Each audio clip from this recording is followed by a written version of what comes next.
మే మొదటి వారంలో భువనగిరి పార్లమెంట్ నియోజకవర్గంలో భారీ బహిరంగ సభ నిర్వహిస్తామని అన్నారు ఇబ్రహీంపట్నం ఎమ్మెల్యే మల్రెడ్డి రంగారెడ్డి. ఆ సభకు ఏఐసీసీ అగ్రనేత ప్రియాంక గాంధీ హాజరు కానున్నారని చెప్పారు.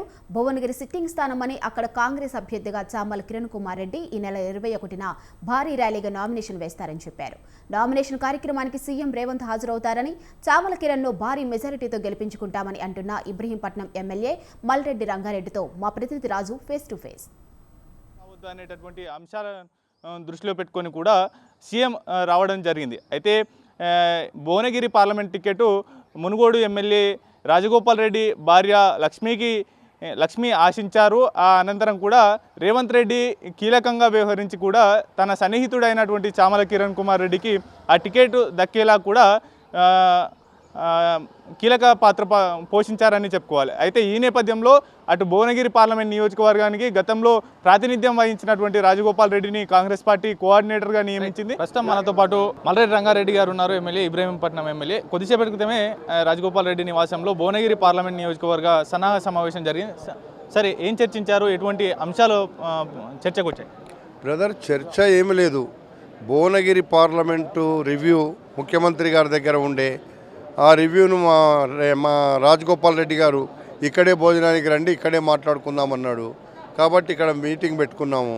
తప్పకుండా రేపు మా అభ్యర్థి గెలుపు కోసం భువనగిరి పార్లమెంట్ అభ్యర్థిని పెద్ద మెజార్టీతో గెలిపించాలని మా ముఖ్యమంత్రి గారు ఇచ్చిన డైరెక్షన్లో మేమందరం పనిచేస్తాం.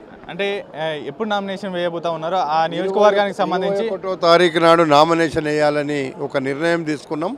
అదే రోజు పెద్ద ర్యాలీ ఉండాలని మేము పర్మిషన్ తీసుకోవాలని చెప్పిండ్రు. 21 నాడు మాకు భువనగిరిలో నామినేషన్ ఉంటుంది. అదేవిధంగా మాకు first week of May Priyanka Gandhi గారి కార్యక్రమం ఉంటుంది. మీరు పెద్ద ఎత్తున ఆర్గనైజ్ చేయండి. అందరికీ అందుబాటులో ఉండేటువంటి ఒక ప్రాంతాన్ని నిర్ణయించమని చెప్పిండు. నిర్ణయిస్తాం. ఇప్పటికే ప్రధాన పార్టీలు కూడా బహిరంగ సభలు, రోడ్ షోలతో ముందడి వెళ్తూ ఉన్నాయి. మీరు ఏ విధంగా జనాల్లోకి వెళ్ళారు? బ్రదర్, మేము ఆల్రెడీ జనములనే ఉన్నాం.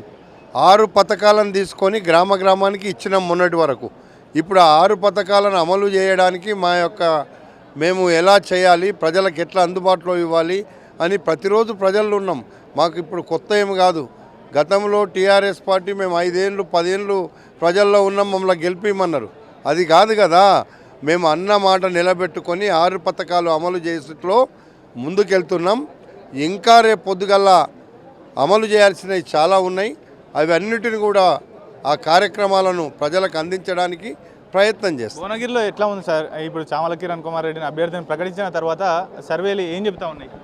భువనగిరిలో చామల కిరణ్ కుమార్ రెడ్డి విజయానికి ఢోకా లేదు.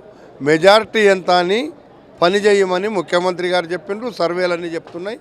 భువనగిరిలో మాకు ఏమాత్రం కూడా ఇబ్బంది లేకుండా కిరణ్ను గెలిపించే బాధ్యత మాది, మా భువనగిరి నియోజకవర్గ ప్రజలదని చెప్పి సందర్భంగా మనం ఇది ఓవరాల్గా మే మొదటి వారంలో భువనగిరి పార్లమెంట్ నియోజకవర్గంలో ఎట్టి పరిస్థితుల్లో భారీ బహిరంగ సభను నిర్వహించబోతా ఉన్నాం. దానికి ఏఐసీసీ అగ్రనేతగా ఉన్న ప్రియాంక గాంధీ కూడా హాజరు కాబోతా ఉన్నారు. 21వ తేదీన, ఈ నెల 21వ తేదీన భువనగిరి పార్లమెంట్ నియోజకవర్గ అభ్యర్థిగా చామల కిరణ్ కుమార్ రెడ్డి కాంగ్రెస్ తరఫున నామినేషన్ దాఖలు చేస్తారంటూ కూడా మల్రెడ్డి రంగారెడ్డి గారు చెప్తున్నటువంటి పరిస్థితి ఉంది. కెమెరా పర్సన్ మలిబాబుతో రాజు, స్వతంత్ర టీవీ, హైదరాబాద్.